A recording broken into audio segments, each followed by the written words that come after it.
pagkain sa hari sa tulong ng mga caretaker. Ayon kay PO3 Merlito Tubo, nabawi sa suspect ang isang cellphone na nagkakahalagang 11,000 piso. Positibo naman ito kinilala ng biktima bilang sa kanya. Mula dito sa Kamuning District Police Station, ako si Donna Vidales, nag-uulat para sa J101 Class. Isang 17 taong gulang na lalaki na nagtama sa kasong pagnanakaw kahapon matapos itong mahuli ang iligan na nagkakabit ng kawat ng kuryente sa linya ng Meralco. Bandang alas 7 ng gabi nang mahuli ni Geraldino Hosme, isang inspektor ng Meralco, ang lalaking nagtatap ng kuryente sa Scout Villas Corner, Father Martinez, Obrero, Quezon City. Dinala niya ito dito sa Kamuning Police Station at dito nakuha sa lalaki ang 43 kawat ng telepono, isang cutter, blade at pliers.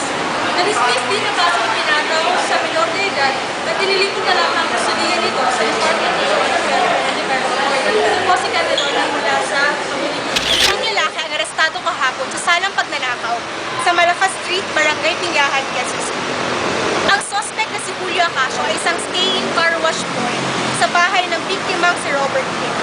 Umaga umano nang humingi ng day off si Acacio na pinagbigyan naman ni Lim. Matapos ang 2 oras, napansin na ni Lim na nawawalan siya ng alas at salamin.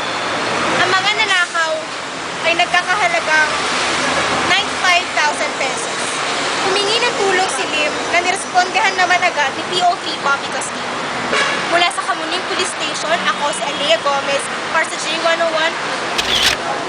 Isang babae ang hinaglutan ng isang pares ng hikaw sa EDSA sa kanto ng Quezon Boulevard nang mag-aalas 5 madaling araw kahapon. Ayon kay PO2 Antonio Ruiz, ako naglalakad umano ang biktima nang sunggaban siya ng nilalang suspect na si Rosal Atienza. Na-recover sa suspect ang isang pares ng hikaw na nagkakahalagang 5,000 piso. Ang dahilan umano ng pagnanakaw ay ang kanyang may sakit na anak. Mula dito sa Kamuning Police Station, Anak Torres, nagbubulat. Isang lalaki ang pinotap kaninang madaling araw sa kahabaan ng EDSA Corner, Aurora Boulevard, Quezon City.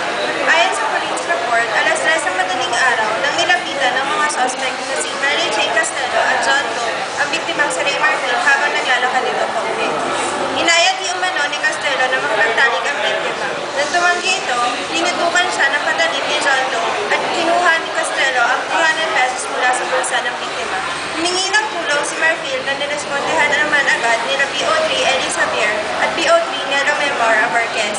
Nadakip nila ang babaeng suspect na si Castello habang nakatakas naman si John Doe.